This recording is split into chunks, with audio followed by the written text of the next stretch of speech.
Welcome to Top Shelf, where we seek truth, opinion, perspective, and we seek solutions.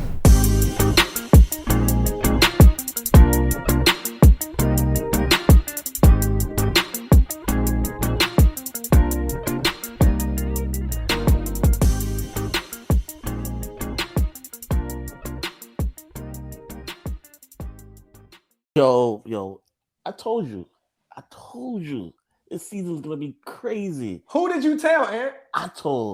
We told IG Live, we told our family, I even told Janelle. Oh, shoot. Good. No, you better have. I hope you told your wife. Yeah.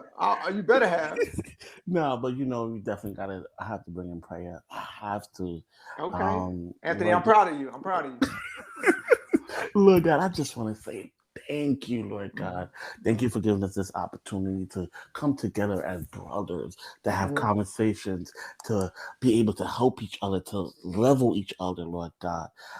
Let us never offend anybody during our conversation, Lord God, but let us impact someone on their ride home, Lord God, or someone that's just listening to get some insight, Lord God.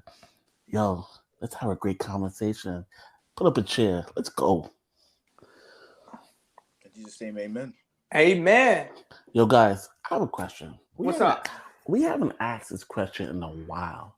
How is y'all mental health? Mine's is, as always, the Jeff 10. Jeff 10 is still in effect. I know it's been a while since we asked that question, but now I'm good. All is well. I can't complain, man. Mental health is good. It's good. I think for me, I would say right now my mental health is at probably like an 8. An 8. Really good though. Really good. It's just because work has been a little busier here and there.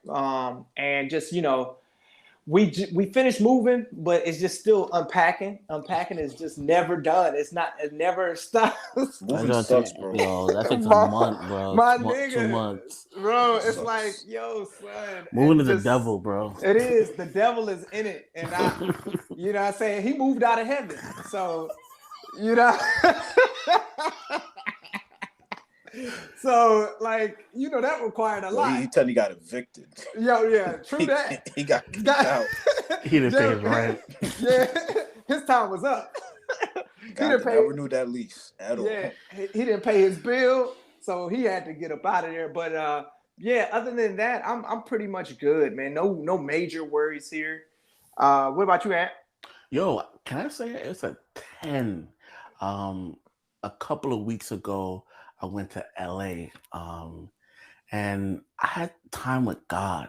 I literally had time with God. My brother Jeff pulled me aside. I was like, he had his dream and to have a more deeper relationship. And so my wife had a business trip, and my intention was very clear. I said to myself, you know what? I'm in LA. They have mountains, so let me go to the mountain and go for like a walk. Now, I did the 1 mile walk. I didn't do the 6 mile because you see, I got asthma, so it wasn't working out for me. But I had that chance. I put on my Maverick City music, and I love it. Praying. I was literally just praying for the podcast, praying for my wife. I literally just prayed for myself, and it's okay to pray for yourself. It's okay to say, God, where do I need to reset myself? Where do I need to audit myself? Where do I need self-care in? How do I need to change to become the better me? Not just for myself, yes, for myself first, but for my wife, for my friends, for my education, for my career. So it was just a beautiful time in LA. I love it. But it also allowed me to think about like last year or just overall as a man in terms of losing. And I had to ask God, like, it's so funny that we're having this conversation. I had to ask him, am I losing correctly? Am I losing but not understanding? Because we could keep on losing and go back into the same environment and lose again. Yeah, that's true. So I have a question. I just have a question for you guys. Like, how do you handle losing? I personally handle it by the lessons I learned from that loss. That's how I learned from it. Because to me, any loss is a lesson. It's your best teacher. We're all going to lose in life at some point, right? But it's how you turn that loss into a lesson. It's how you turn that loss into a victory down the line. Some of the greatest losses that I've ever experienced, that I've ever had, it ended up being my greatest teacher, and it actually led me to have the greatest victory and the greatest triumph in my life, because I make sure that I've learned from those mistakes. I've made sure that I've learned from those losses. So that's how as I've gotten older, that's how I've been able to deal with losing and not even really adapting the word loss, because I don't use that L word. I use the other L word, like I said before, lesson. You know what I'm saying? That's how I look at it, as it. That kind of changed everything for me once I took it and embraced it that way. Yeah, I think for me, the older I got, I realized how detrimental it is to embrace loss.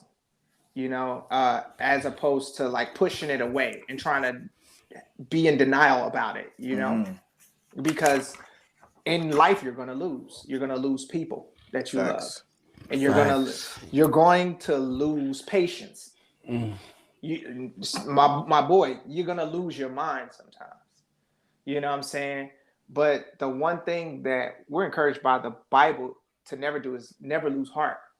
Correct. You know, let us always continue to ask questions, to pray, to seek out, like Anthony did. He went on a hike and prayed. You know, he went. You know, he made an action to do it. I think for me, to answer your question, Anthony, is like, as I've gotten older, I've learned to accept loss. You know, and I've learned to deal with it head on, because like, look, it's gonna happen, and the word says, in this world you will have trials. We will have trials, and so I get it. Like, I honestly, I think because I grew up not having much, I always expect the worst. And I think that's why I can embrace loss easy. Whereas, like, I could say this with pride too. Like, my wife, their family had, I can say, more than we did growing up. So it may be a little bit harder to accept loss in certain areas, you know, because when you do lose, it can trigger something in you. And when you and sometimes when you're not losing, it can trigger something in you, you know, because some people are like, what's wrong with me? Why I ain't going through the same thing they're going through, you know?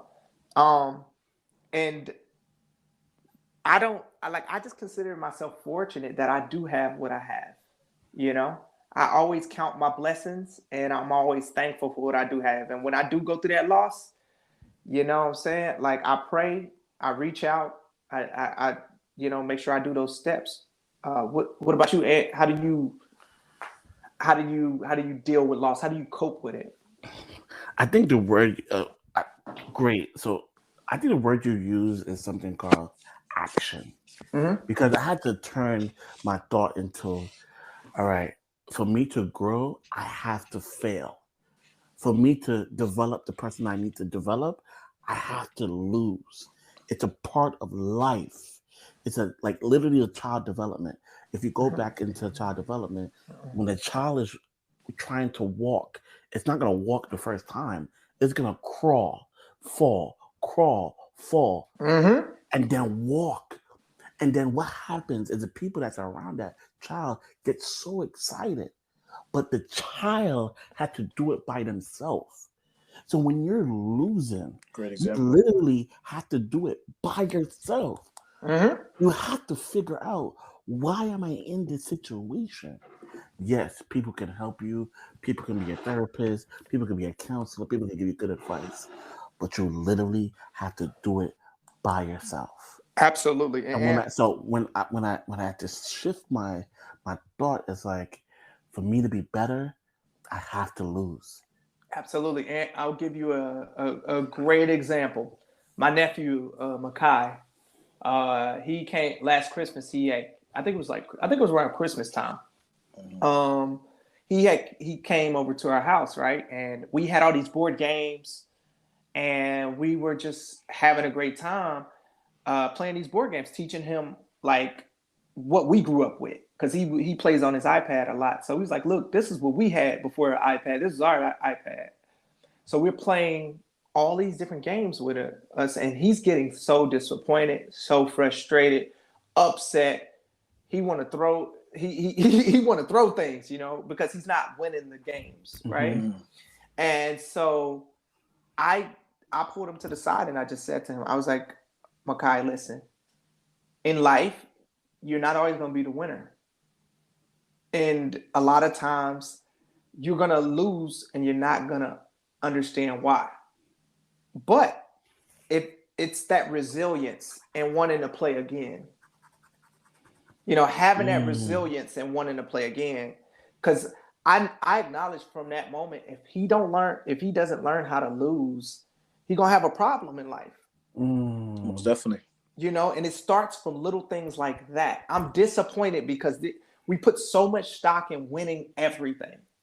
Just like my nephew wanted to win that game. So here's the thing. Let me tell you. Right after that, we played another game. We played Sorry. He was smoking my boots, man. And he beat me. He beat Bean. You know what I'm saying, like that. And he won the whole game, and we celebrated him. And I said, see, Makai, look, when you put more stock into trying and not complaining, not getting disappointed because you lost, you like, whatever. I'm not gonna get mad that my wife beat me in Uno because she good, Mm-hmm. And I explained that to him.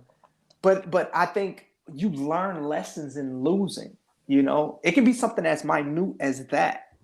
But if you don't teach somebody, I'm not saying, oh, you can lose. Like if Michael Jordan, for instance, he's a great man. You know what I'm saying? If Michael Jordan, not the best player, but he's a great man. But I don't know about that. But he's the GOAT. There's no debate about that. So Michael Jordan, the thing is, he's the GOAT. We know this. And the thing is, he learned from those losses that he took. He learned, and it just pushed him harder to go harder each game because he hated losing, right? Mm-hmm. It was a mentality he had because he knew he wanted to be the best at this game of basketball.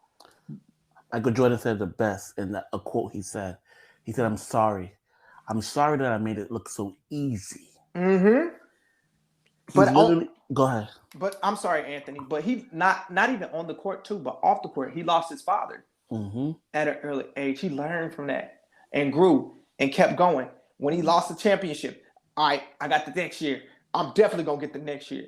You know what I'm saying? Like, son, when he was sick on the court, the quote unquote food game, I'm not at 100%, but I'm gonna keep pushing through. We learn through those things. We learn through these things. The pedigree of a person, the integrity, it builds when you lose. How long should you sit in your loss? That is a good one. How long should you sit in your loss? I personally think once you understand the reason why you lost, or just understand the lesson behind the loss, then this is when you got to be able to start moving forward. I don't think you should dwell on it too long. Again, circumstances are circumstances. If it's the loss of a family member, something dramatic, that's different, right? I don't think you can put a time frame on that. I think eventually a person has to be able to kind of like be able to hopefully one day in their life be able to move forward from that loss. But if it's a life lesson, if it's a life loss, not a life loss, but like a life lesson, I think you got to get to the point where you start understanding what is it that, or what was the reason why I lost in this particular area, right? What is it about that this was a failure? You know what I'm saying? And what can I do not to repeat it? So I don't think you should dwell on it too much. I think the next step, just like Jordan, we use Jordan as an example, like Fred was saying, when he lost, what he did was he dwelled on it in a moment, but he went right back at the gym to perfect his craft. I was watching an interview with Gary Payton, and he was talking about Kobe. And he was saying how Kobe, because he played with Kobe for I think a year or two.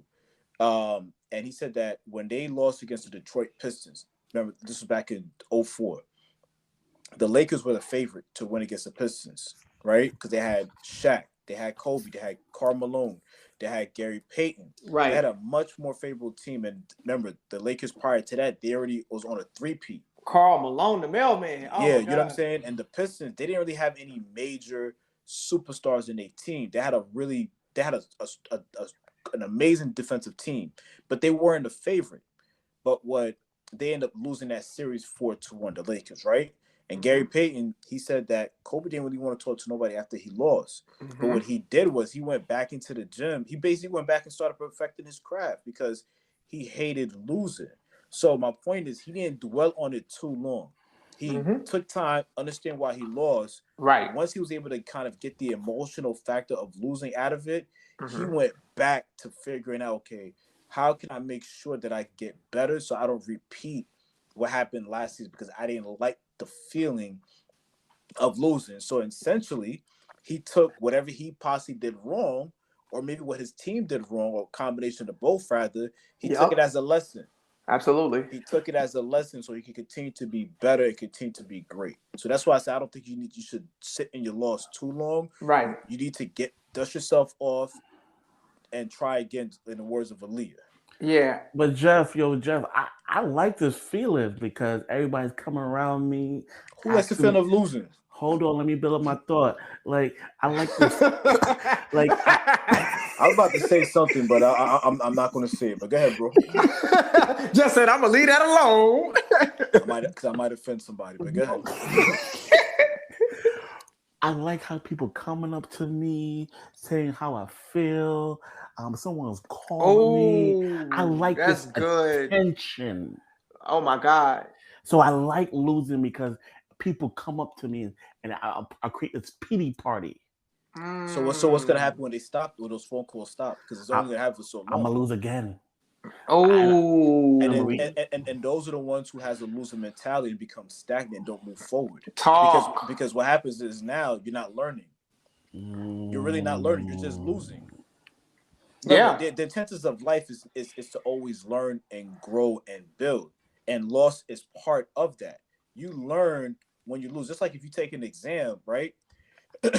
And let's say you don't do well in the first exam, right? Or not even say, well, questions that you've missed. Because there's people who will argue like with their teacher because if they got like an A, I'm sure they got an A+, right? They take that A as a loss. So you have some parents, they expect their kids to get nothing but A's and that's it. Even if they got a B or B+, which is considered passing, is considered above average, but because they didn't get excellent, which is under the A bracket, they look at it as a failure. So those kids try harder and harder and harder.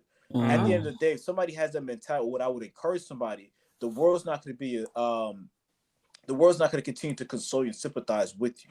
You know what I'm saying? Talk. Yes, you may have some people that may come around and console you. Yeah, you may have some people come around and say like, yo, I'm sorry to hear that. Let me rub your back or whatever. But eventually, the world's going to be like, yo, you got to get yourself up. Right. And you got to figure this out. You need to learn from your loss because eventually what's going to happen is you're just going to continue to lose and never learn anything. And that could cause a whole nother dynamic of now you're going to have a losing mentality where you become, let's say, start dealing with your mental health, right? You start looking at life very differently. You don't think you could achieve anything. You don't think you could be able to be anything. Right. Or you feel like you have to continue to be or be somebody's crutch. Not somebody's crutch, but be a crutch. You're handicapped. You know what I'm saying? So again, you're never able to do anything for yourself because you're expecting people to always come around and feel sorry for you. I know people like this. I've met people like this, right? Pity party. A pity party. And I've seen where as they got older, I know personally somebody in the situation right now, and I'll be honest with you, their situation, one, could have been avoidable. Two, you could tell that though they're getting the sympathy, but you could tell mentally they're doing something much more deeper and darker, and they're dependent on people to come around and sympathize with them. But Ah, unfortunately, everybody else has their own issues. They have their own problems. They have their own losses that they're dealing with. right. You know what I'm And saying? and I think the biggest thing is pity party is the worst party to ever be at. Yeah, who wants to Like be in that? everybody, there's always one person trying to invite you to send you an evite. You know what I'm saying? A lot of times people, you could not even, like Jeff could, like let's say my brother Jeff, he could not even sign up for it and get hit with it. He could get hit with the invite. Like somebody be like, listen, man, I'm just going through it. And then they give you the lead in, and then you be like, what's going on? And then they tell you, and then you be like, but how many times have they gone through this thing? Exactly. It becomes a pattern. Correct. Like, because you don't want to sit in your sadness or grief or whatever so long that it becomes a pattern. Because you got it. Like, you know what I love? Nobody take you seriously after a while. Exactly. Ayana gave this amazing analogy the other day on the IG live. Shout out to Ayana Bird. A person could be digging a hole. Oh yes. And they digging a hole, getting deeper, and then they be like, "Hey, I need some help." And you be like, "All right, I got you." You jump in with them, and you helping them dig this hole, and they find a way out. But now you're down deep in the hole that they created. And this is what we're talking about when we're talking about having these pity parties and losing and everything like that. You're supposed to, like Jeff was saying, turn that L into a lesson. If you're not learning anything through the pain that you're feeling, then maybe you're just allowing yourself to suffer. You're not doing anything to get any help. Or if you feel yourself slipping into depression, seek help, man. Get help. Get the help that you need. Don't just wallow in it. And your friends are not your therapists. Exactly. They could be your yes man. You can turn them into your yes man. But you need somebody that's licensed, somebody that's educated. Help. Exactly. Like, even if you wanted to go the counseling route of like, okay, church, what I did, the capacity of what I did before I did therapy was I did counseling through my church with my pastors. So I did personal counseling with my life, like going over things, and they gave me so many tips and so much advice that helped me. And then I did therapy a little later in life, and it helped, man. It really does help to talk to someone. It does. So I do have a question now. So before I started, I said you have to do this by yourself. Now we lead into community. So which one should you use while you're in this lesson?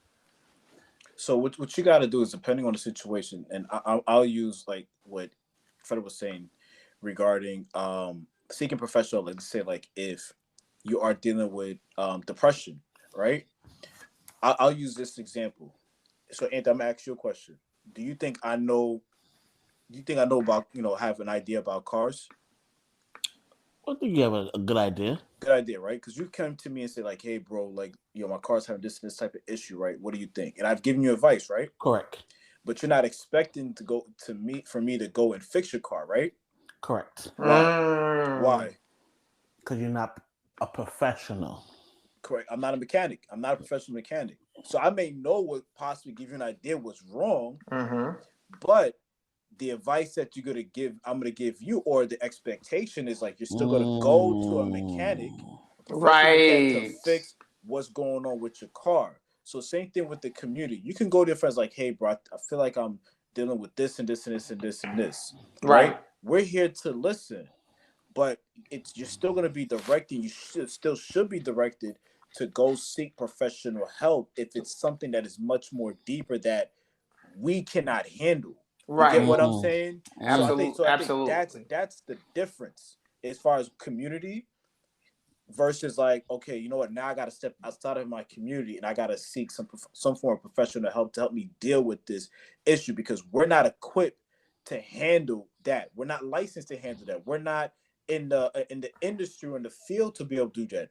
This is something much more deeper that is going to require somebody who actually went to school for this, or somebody who's licensed for this, somebody who has the expertise to help you get you out of this. And we'll just be there in the background supporting. Like, I'll be in the background. It's like, hey, I could drop you at the mechanic.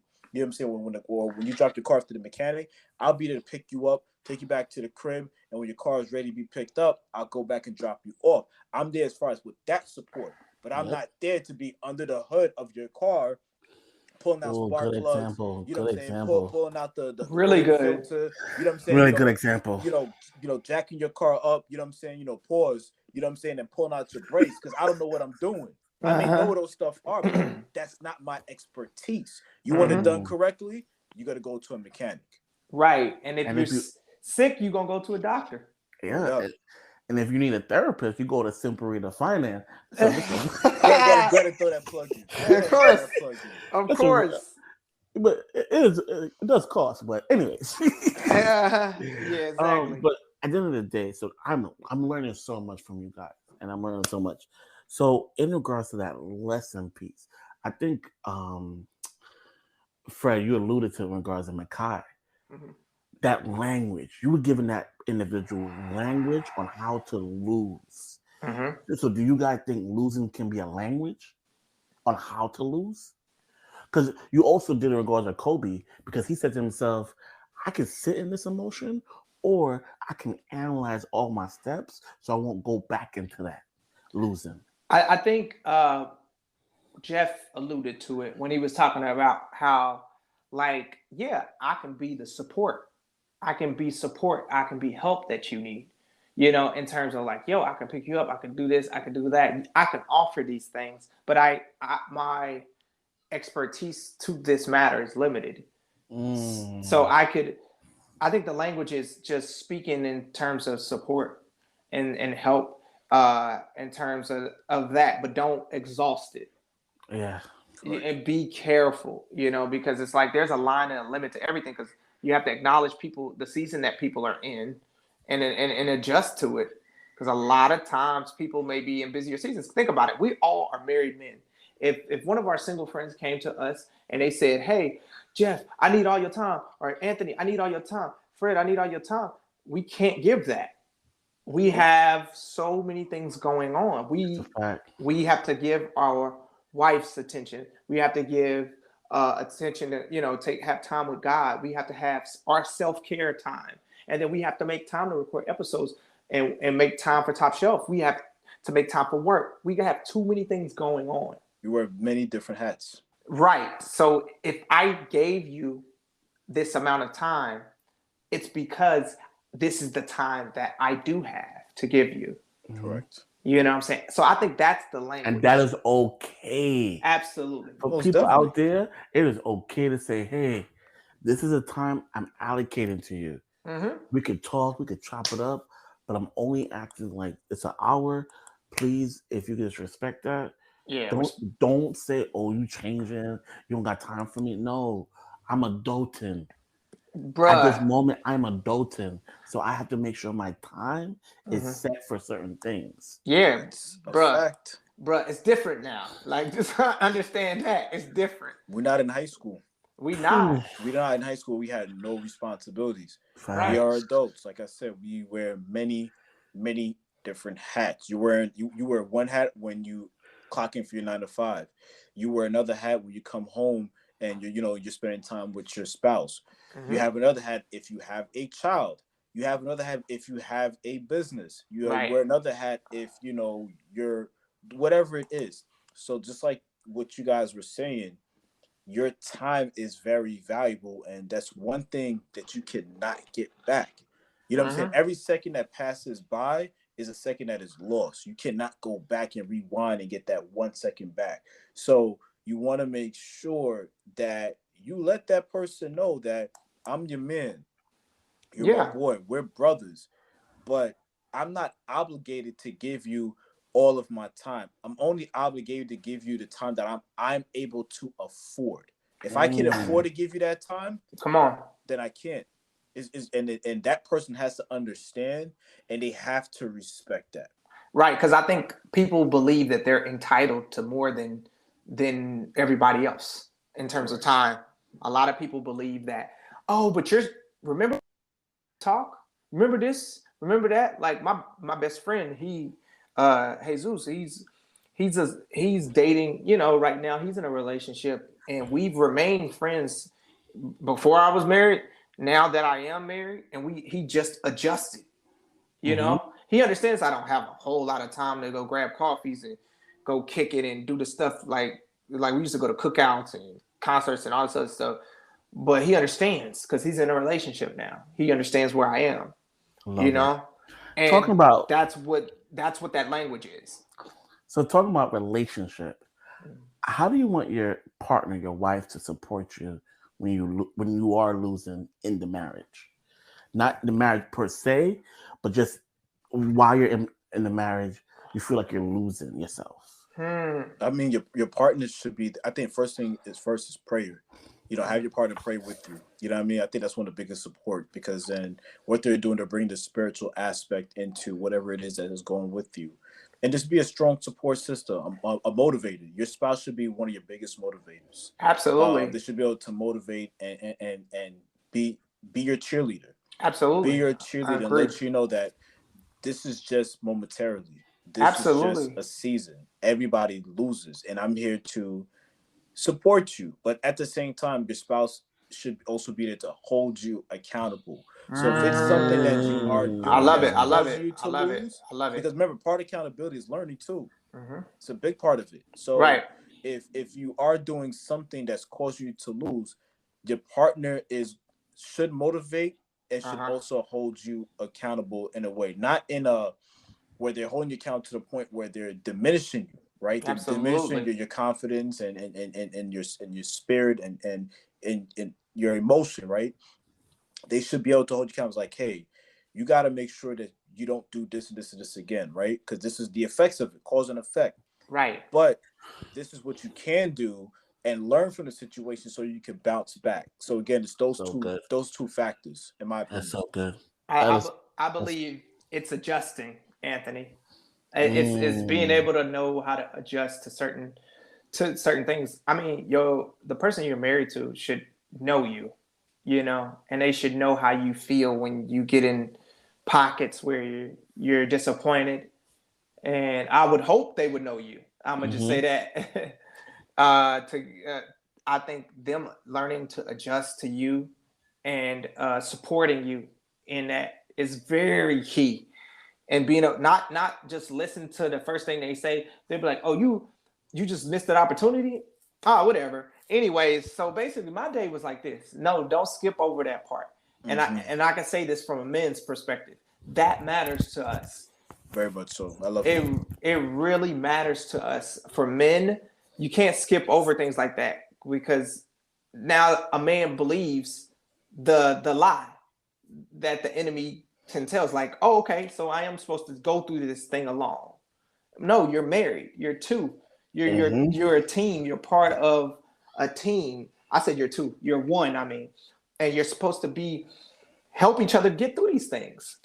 Like, that's why God created Eve for Adam and Adam for Eve. You know what I'm saying? He all had a plan. I think so. It's the being able to adjust and listen. And communicate. Yeah, listen and communicate. Communicate effectively to your partner. Absolutely. Most definitely, man. Don't believe the lies of the enemy that your loss is a permanent failure. Facts. Because what can easily happen is that the enemy could dress up that lie as the truth. Absolutely. You know what I'm saying? You could definitely do that. So you don't want to never believe that. And your spouse, your partner, shouldn't do that either. You know what I'm saying? They should critique you, but also cheer you. You know what I'm saying? Yeah, your partner should never tear you down while you're losing. Absolutely. Never tear you down while you're losing. Yeah. Only builds you back up. That's all. Builds you back up. And I would say critique and love too, because sometimes critiquing sometimes for certain people comes from a different place. Maybe it's something that they're facing, and maybe they critique themselves so much that it just rubs off that I got to critique everybody else because I'm hard on myself. So we have to. I think what it is, it's like sometimes people go through this mental thing where it's like, yo, I'm hard on myself and I gotta be hard on others. But you can critique. Ain't nothing wrong with a little bit of critiquing. But if I know it's coming from a place of love and not just, oh, I just don't like the way you did that. You know? Yo, that's when it's criticizing. That's what I'm saying. And it know when it's opinion. There's a difference between criticizing and love and an opinion. Because a lot of times we'll let our pride and opinion and criticisms get in the way of us just saying, like, babe, that was an amazing job. But listen, there's other stuff that you can add to it that I think will make it dope. You know? Like, or just like, okay, I see you lost this opportunity. You didn't do this, and this, but listen, next time you're gonna have it. There's always, like, I think if you're criticizing in love, it should always have an upside. It should never be like, nah, you didn't do right, so that's why you lost, and you're gonna keep on losing. Like, it should never have a downswing. I think loser ass nigga. Whoa, Pastor. Where did that come from, Pastor? Oh, he gonna be real. He gonna be real. I will be one of those pastors. Yeah, judge, and you shall be judged, Anthony. His Tim's on and shorts. Let me tell you, I'm telling you, he gonna be the Jadakiss of the pastors. Nah, I'm gonna be up in the pulpit with some Tim's shorts. You know what I mean? Yankees fitted. You know what I mean? Yo, with a hoodie on, be like, yo, what's good people? You saying, you know what I mean? Jeff gonna be like, first and foremost, the pastor ain't a punk. Yo, I got this last thought. Okay.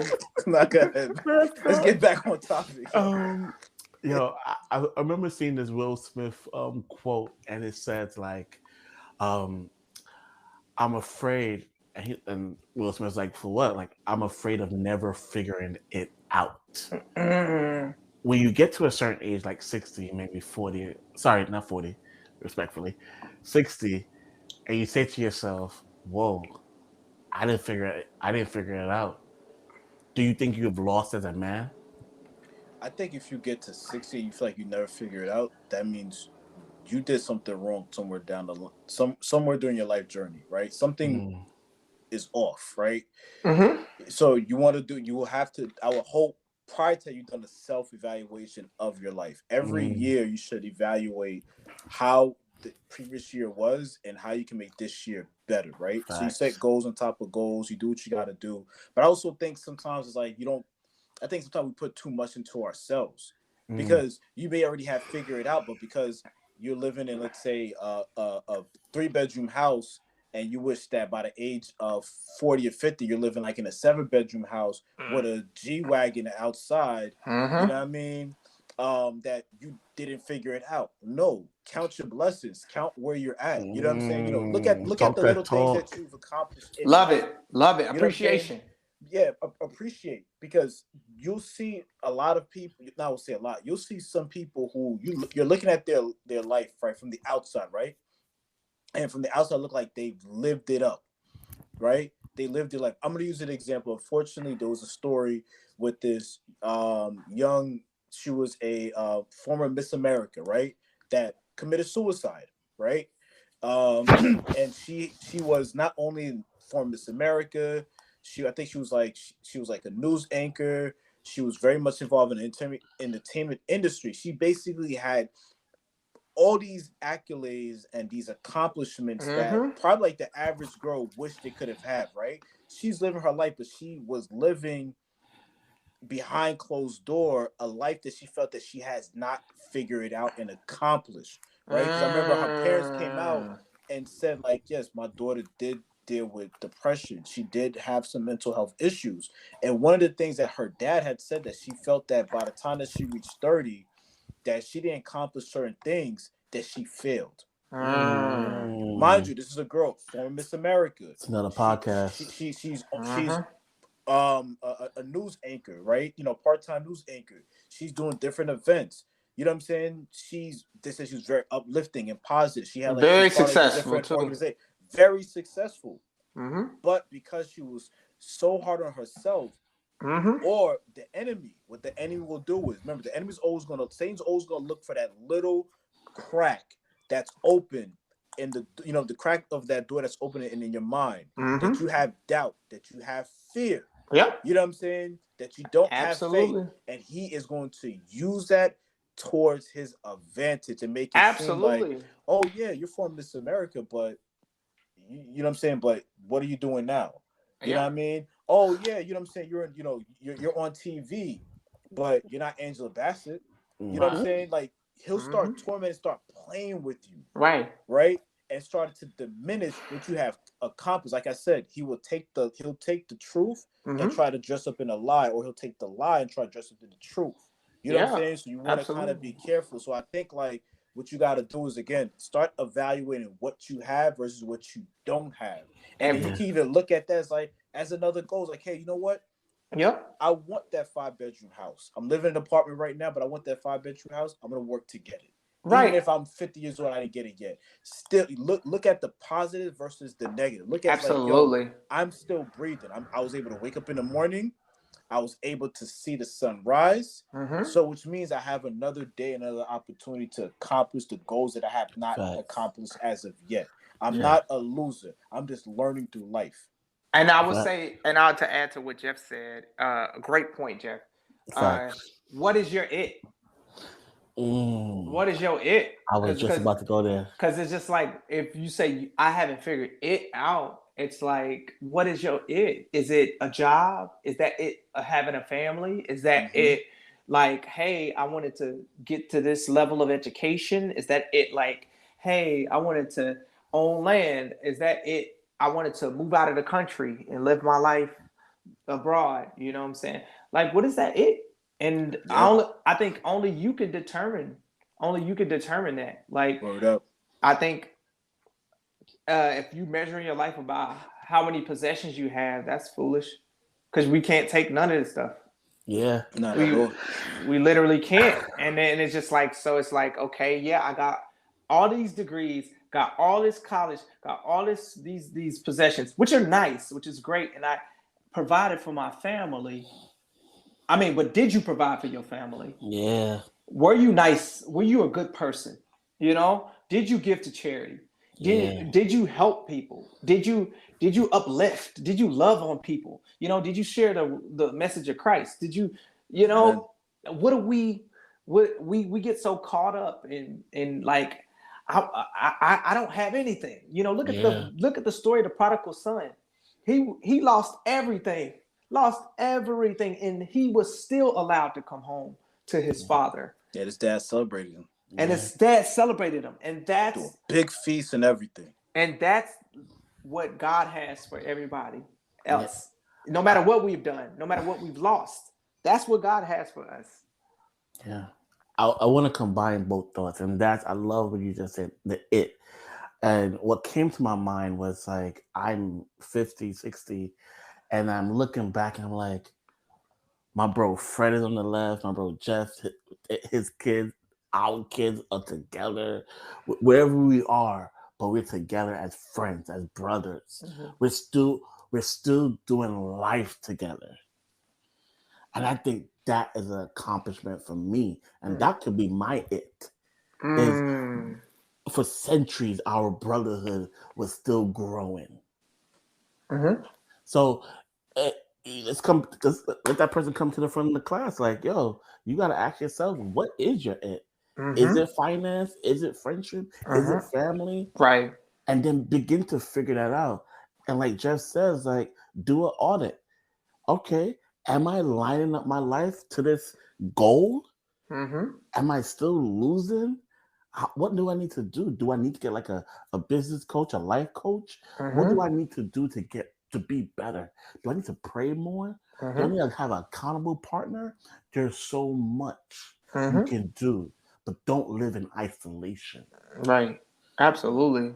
That's on point, man. And the thing is, it's like we're not discouraging anybody with things. Things are nice to have, but just know that it's all temporary. You Yeah. know, it's all temporary. Focus on those things that are life lasting. Like, yo, I want to have kids one day with my wife, and like that's long lasting. Facts. That's a legacy Legacy. right there. Like, yo, I want to own land. I want that's long lasting, and then give that to my kids. You know what I'm saying? That's long, and give it to my family. Like that's long lasting. What impact will you have? You know, don't. The one thing I wanted to say was like losing is a part of life. We all gonna lose, but there's lessons in it, and it's good to take the lessons from the loss that we face and keep rolling. I remember Martin Lawrence had a stand up. It was called Run Till That. He said no one is immune to the trials and tribulations of life. No one is immune to the trials and tribulations of life. It just keeps going. You know what I'm saying? Young, old, young, old. You know what I'm saying? And we just got to keep going. Now with that, yo, keep going. If you are listening to this, we hope we didn't offend anybody. Yes. What we're trying to do is really have thoughtful conversation and think about what is your it. Think about what your loss is. Think about how are you losing. Are you that person that is having that pity party, or are you that person that always trying to help, but you are losing now? So there's many facets, there's many categories, but one thing is it's a lesson in your loss. It's a lesson in your loss. So, yo, have a great day. Like I always say, self-care is the best care. Peace. One love. One love.